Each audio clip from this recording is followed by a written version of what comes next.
Hi everyone, and welcome back to my kitchen for today's delicious savory recipe. I'm sharing with you guys my all-time favorite beef stew recipe. This stew is packed with so much incredible flavor. You guys are going to love it. We have huge chunks of slow braised beef, we have potatoes and mushrooms and carrots and so much going on with this stew. It's really delicious and it's perfect for these colder fall and winter nights when you're craving for a warming dish. Let me show you how I make this recipe.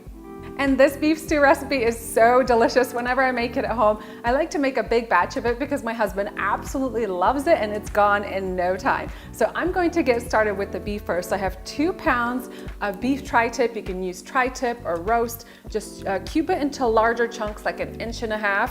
And we're gonna preheat this large frying pan over medium-high heat. Add a little bit of oil. You want the pan to be really nice and hot. And into my preheated pan, I'm going to add my beef. And season this beef generously with salt. And you'll want to brown this meat for about 7 to 10 minutes until it's well browned and seared all over. And this beef is looking good, just about done. My beef is all done, so now I'm going to transfer it into my soup pot. So just dump it all into a large pot. And then before I add my next ingredients, I'm going to deglaze the pan with some water. And I like to deglaze the pan at this point because there's lots of those caramelized bits of beef in there, and I don't want to miss out on that flavor. So you usually just add about 1/2 cup of water, deglaze that, and then add that into the pan. I'm going to add some more oil into this pan, and now I'm going to add my mirepoix. So for this, I'm going to have some carrots, onions, and celery. So 3 medium carrots diced, 1 large diced onion, and 3 medium celery sticks. And I'm going to saute this for about 4 to 6 minutes. I want the onions and the carrots to be caramelized.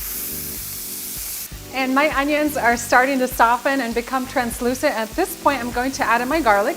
So I have 4 minced garlic cloves. Add those in and mix them in, and I'm going to cook for about 1 more minute. And once my mirepoix is done, I'm going to add it to the stew pot. And now it's time for the mushrooms. So into the same pan, I'm going to add in a couple tablespoons of butter. I love to cook mushrooms on butter. They just taste so good. Just gonna let this butter melt in the pan. And then I'll add in my mushrooms. So I have about 10 mushrooms that I've thinly sliced. And you'll wanna brown the mushrooms for about 4 to 5 minutes. And once they're brown, I'm going to season them with a little bit of salt. And I'm going to add in 2 tablespoons of flour. And this flour is just going to help thicken the stew, but it needs to be cooked first. So I'm gonna toss it with the mushrooms and cook it for about 1 minute. And once these mushrooms are all done, I'm going to transfer them into the pot. All right, so I have everything browned and sauteed and in one pot, and now it's time to add the rest of our ingredients. So I have 1 cup of red wine, and this is gonna add so much great flavor. Now, if you don't like to cook with wine, you could just replace it with more beef broth, but I do think this adds an incredible amount of flavor. So I highly recommend adding it. We're gonna add in 1 cup of tomato sauce, and a few tablespoons of Worcestershire. It's gonna add a little bit of kick, a little bit of spiciness. Next up, we have 1 teaspoon of smoked paprika, 1/2 tablespoon of sugar, and 2.5 teaspoons of Italian herbs. I'm gonna include my little mix recipe up on my blog. Season this generously with salt, about 1.5 tablespoons, and some cracked black pepper. Pour in 4 cups of beef broth. And give all of this a stir until it's well combined. And this beef stew is ready to simmer away, so I'm going to close it with my lid, and I'm going to bring this soup up to boil over high heat. Once it starts to boil, turn that heat down to low and let the soup simmer away for about 1 hour, 1.5 hours. The longer you let it simmer away, the softer and more tender the meat is going to be, and then we'll come back later to add the potatoes. All right, it's been a little bit over 1 hour that I've been cooking away my stew, and it has filled my whole house with the most incredible aroma. So we have a couple more ingredients to add. I'm going to add in about 2 cups of baby potatoes. I like to use baby potatoes because they're sweeter and they taste really good in the stew, so just add them right in. And I'm also going to add in 1 cup of frozen sweet peas. Now, if you're using fresh peas, you want to cut down this cooking time by 10 minutes. So I'm going to add all this in, and I'm going to cook the stew for another 20 minutes until the potatoes are fork tender.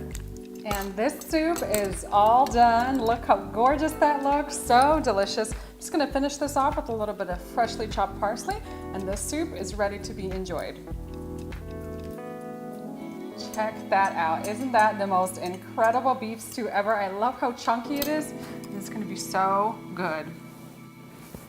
And that's it, guys, for my favorite beef stew recipe. This soup has filled my house with the most incredible aroma, and I can't wait to dig in and enjoy, although this is still really hot, piping hot. So make sure you let it cool down for a little bit before you dig in to enjoy.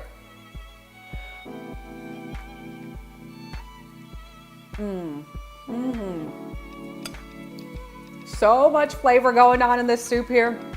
So delicious. The actual stew broth is so good. It has that flavor from the beef broth and the red wine and the tomato sauce, and you have the chunks of that tender, fall apart beef, the potatoes. You just cannot ask for a more delicious, warming beef stew recipe. If you guys are looking for a delicious dinner recipe, this is the one. Head on down into the video description box. I've left a link there that'll take you over to my blog so you can print this recipe off and share it with all your family and friends. I hope you guys enjoy this recipe as much as I do, and I'll see you next time.